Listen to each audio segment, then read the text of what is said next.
Moment of inertia of an elliptical word पहली बार सुन रहे होंगे आप लोग, कम ही पूछा जाता है ऐसा सवाल। तो एक एलिप्टिकल डिस्क इमेजिन करिए ना आप, थोड़ा सा ऐसा कैप्सूल जैसा। आप सबको पता होगा कि ये वाला जो होता है ना, इसका मेजर एक्सिस होता है, और अगर मैं एक और वर्टिकल ऐसी एक्सिस बना दूँ वो माइनर होता है। तो आप देख सकते हैं मैं इसको ब्लू वाले को मेजर कह रहा हूँ।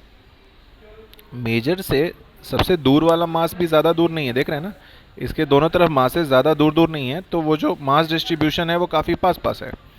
मैं ऐसा इसलिए कह रहा हूँ क्योंकि मोमेंट ऑफ इनर्शिया में मास डिस्ट्रीब्यूशन मैटर करता है। अगर पास में है तो मोमेंट ऑफ इनर्शिया भी कम होगा। उन्होंने वही पूछा है, मास एम सेमी मेजर एक्सिस के अबाउट, तो वो सेमी मेजर आर वही है, ठीक है।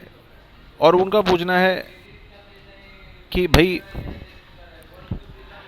इसकी value M R square by two से ज़्यादा होगी, कम होगी या बराबर होगी। अगर मैं यहीं पे एक डिस्क इमेजिन कर लूँ जिसका रेडियस आर है, या फिर ऊपर की तरफ आर ले लेता हूँ ताकि आपको समझ में आए, और इस एक्सिस के अबाउट इसको घुमाऊँ, तो इसका आएगा, आप सबको पता है, अगर मैं इसको एक डिस्क जैसा ले लूँ तो M R square by two, यानी कि हाँ M R square by two आना चाहिए, है ना। वैसे मैं एक्सिस वर्टिकल लेना चाहूँगा क्योंकि इन्होंने वर्टिकल के अबाउट ही पूछा है ना,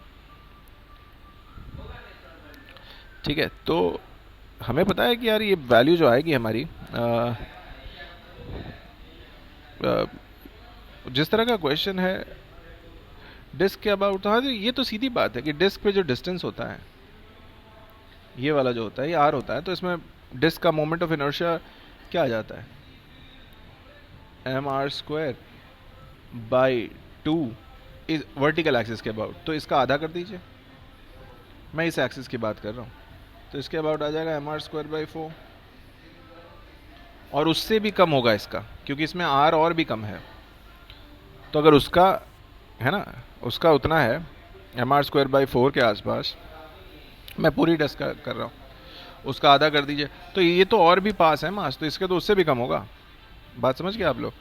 तो मतलब इनमें अगर मुझसे पूछा जाए तो this will be less than M R square by four as the mass distribution, the mass is closer to the semi major axis which is this one. तो यहाँ पे वैसा वो फोर वाला ऑप्शन नहीं है, पर डी तो है जो कि कह रहा है M R square by two से कम, है ना। तो जब M R square by four से कम आ रहा है तो obviously M R square by two से तो कम होगा ही होगा, तो हम यहाँ पे डी ही चुनेंगे, है ना। बस इनको M R square by four भी देना चाहिए था, पर डी ही चुनेंगे हम। Thank you.